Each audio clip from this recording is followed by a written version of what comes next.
Thank you for choosing this Coins Age Media podcast.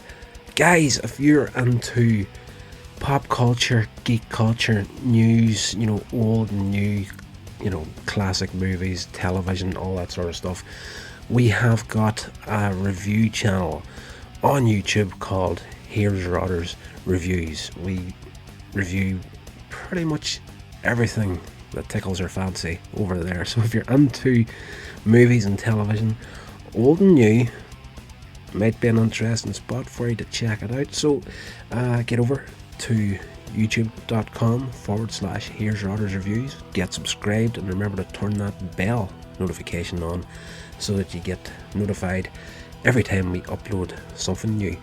Right, let's get going with this audio podcast.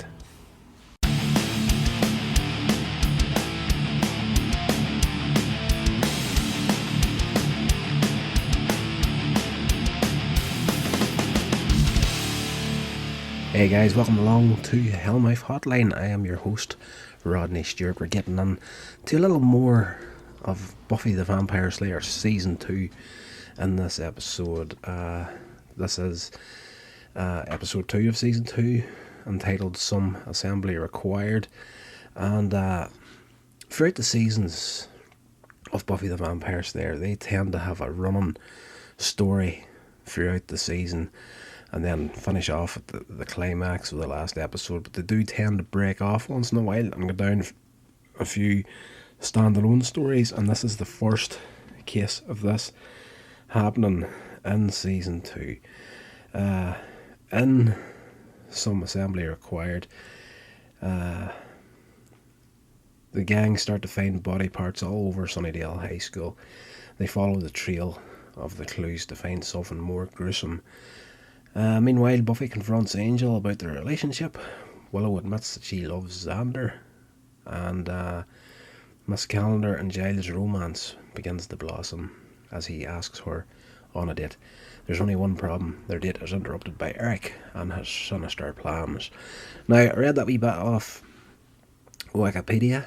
It's not 100% accurate right there, because when Giles does try to ask Miss Calendar out, his nerves get the better of him, and then she actually, she ends up asking him out.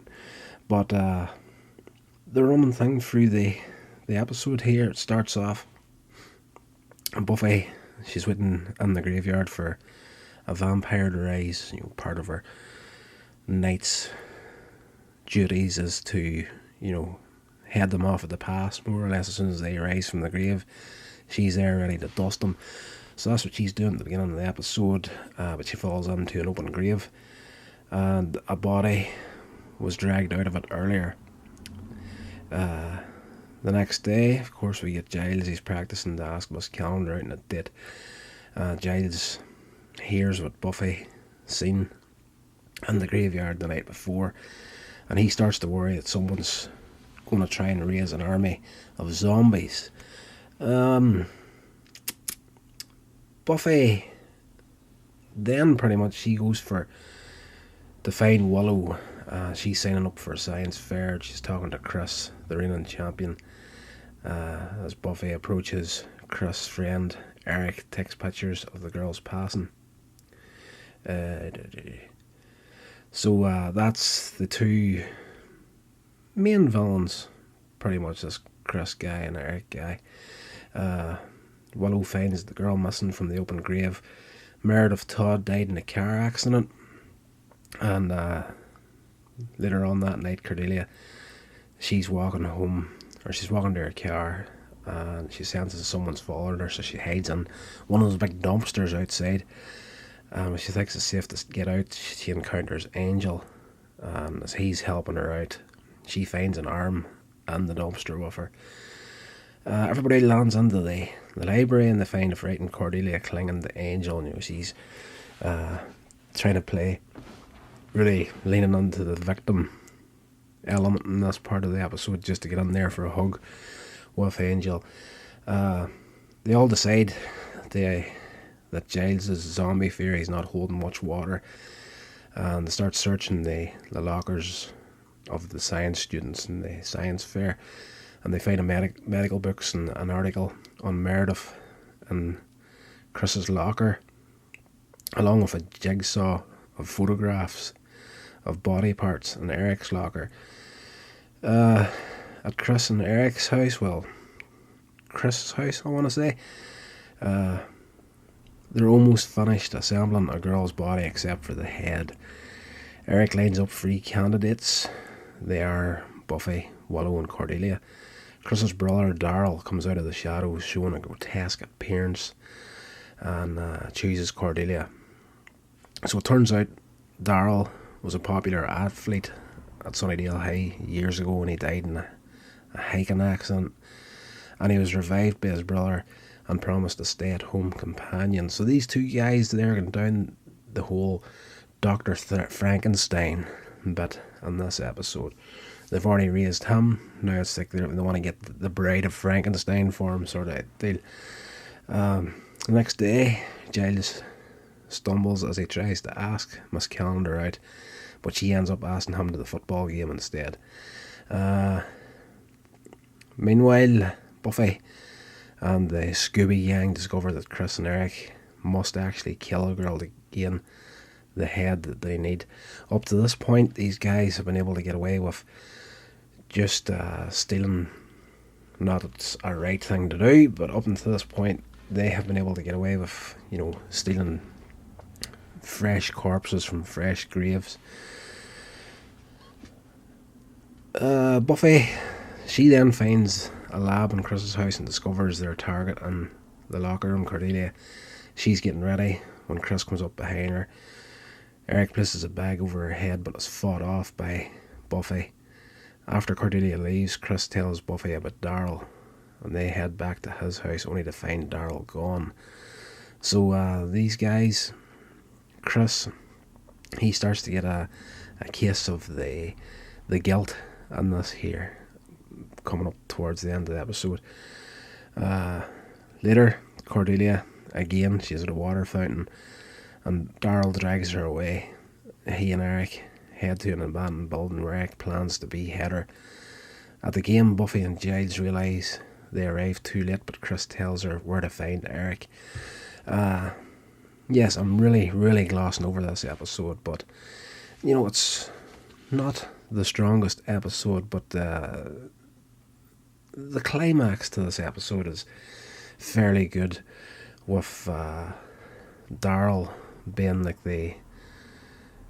he's returned as himself, but he's like a zombie version of himself, but he's fully conscious within his own body, and he wants to live in the real world, and he wants to feel loved, and someone to love him for who he is and whatnot. But he's grotesque, and it's just it's a nice, I want to say, a modern kind of retelling of like the Frankenstein story.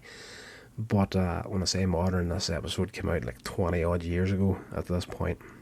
But it was good at taking those elements of like the classic Frankenstein movies and this whole teenage environment and wrapping the whole thing up into a nice bundle and packaging it in this episode. Not the strongest, again, but the climax to this is, it's weird. What way can I put this? It's weirdly touching, but fairly chilling at the same time, just the way it's played out at the end of the episode. Basically, when Willow and Xander crash Giles' date, Chris tells him what happened, while Buffy rushes to the old science lab.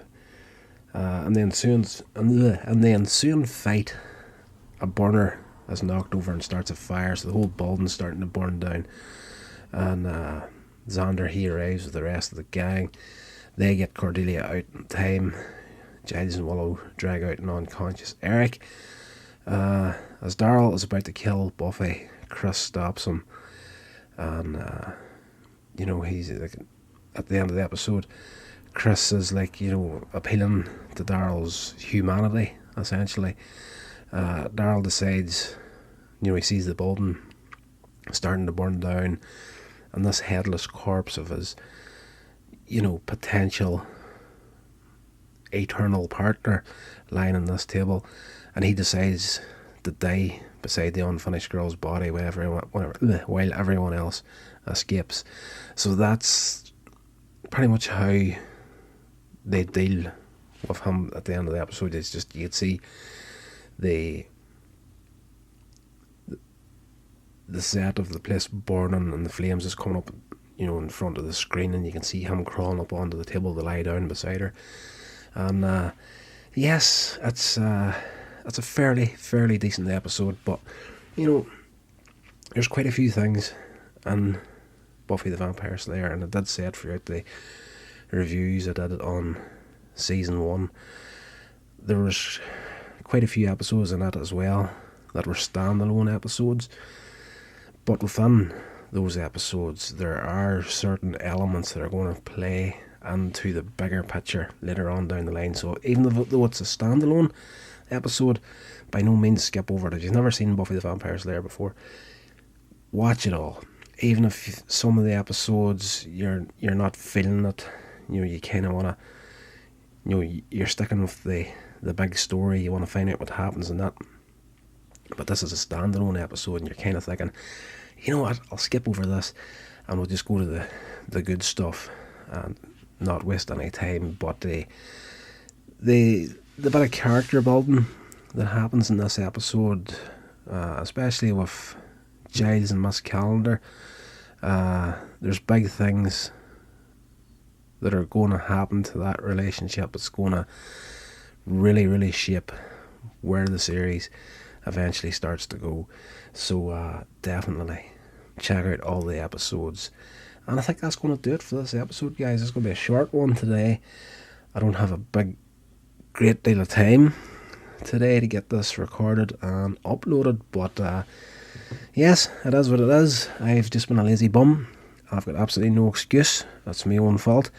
I was flicking through Amazon, and I came across the X-Files season 10 and 11, which I've never ever gotten around to checking out. So I've actually spent the better part of the day on my ass on the couch watching X-Files. So that might be something that we'll get into in some of the podcasts at some point as well, the X-Files.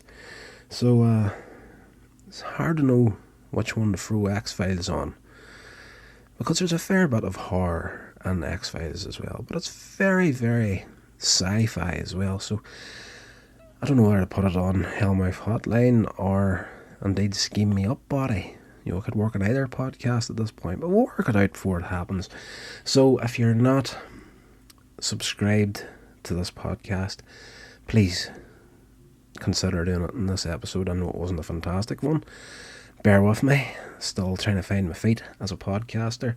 I am more confident, strangely, being in front of a camera recording YouTube videos and that sort of thing. When I'm sitting down just doing an audio podcast, I'm kind of, in my head a little too much, if that makes any sense. So bear with me. Consider subscribing to the podcast. Check out the other podcasts we've got going, Scheme Me Up Botty and the Here's Your Orders Vlogs and Reviews podcast. If you're into the video side of things, we've got a vlog channel on YouTube called Here's Your Orders Vlogs, and a review channel called Here's Your Orders Reviews. So please check out the two of them, and consider, throw a wee subscribe on there, hit that bell notification. It doesn't cost you a single penny to watch or listen to any of my nonsense, so I would appreciate you at least giving it a wee bit of consideration. And if it's not your cup of tea and you know someone that may enjoy it, let them know about it, and I will be eternally grateful. Right, that's going to do it, guys. I'll see you, I'll talk to you tomorrow in another Hammer Horror review. So take care, guys, stay safe, and I'll talk to you then. This has been a production of Coins Age Media. Thank you so much for listening.